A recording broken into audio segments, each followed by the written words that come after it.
समय पहले हिमालय के दुर्गम क्षेत्र में एक निर्जन स्थान पर एक मंदिर स्थित था। यह मंदिर मायावी मंदिर के नाम से प्रसिद्ध था, क्योंकि ऐसा कहा जाता था कि यह मंदिर केवल निस्वार्थ भाव से आने वाले को ही दिखाई देता है।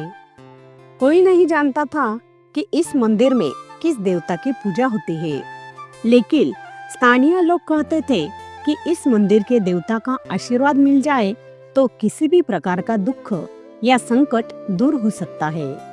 एक दिन अर्जुन नामक एक युवा योद्धा ने इस रहस्य को सुलझाने का निश्चय किया। उसके गांव में भयंकर सूखा पड़ा था और उसने सुना था कि मायावी मंदिर का देवता प्रार्थना सुनकर बारिश बुला सकता है। अर्जुन ने अपने गांव को बचाने के लिए कठिन हिमालयी रास्तों को पार करने का निश्चय किया।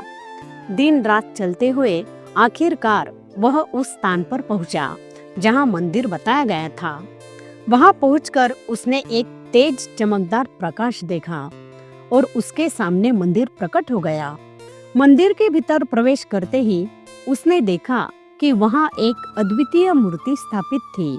वह मूर्ति किसी सामान्य देवता की नहीं थी, वह स्वयं काल भैरव की थी। जैसे ही अर्जुन ने मूर्ति को निहारा, एक गड़गड़ाहट के हुई और काल भैरव का विशाल स्वरूप उसके सामने प्रकट हुआ। भैरव ने गंभीर स्वर में पूछा, तू यहाँ क्यों आया है?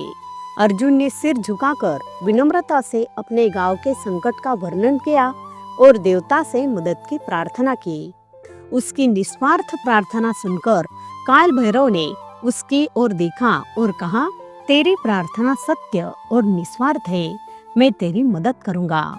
इसके बाद मंदिर का मुख्य द्वार प्रकाश से चमकने लगा। जब अर्जुन बाहर निकला तो उसने देखा कि आकाश में घने काले बादल छाए हैं। कुछ ही पलों में मूसलाधार बारिश शुरू हो गई। उसका गांव सूखे से बच गया और लोगों का जीवन फिर से खुशहाल हो गया। लेकिन अर्जुन के लिए वह मंदिर एक रहस्य ही बना रहा। वह उसे दोबारा कभी नहीं ढूंढ पाया। उसे तब समझ आया कि काल भैरव केवल निस्वार्थता और सच्चाई के लिए प्रकट होते हैं।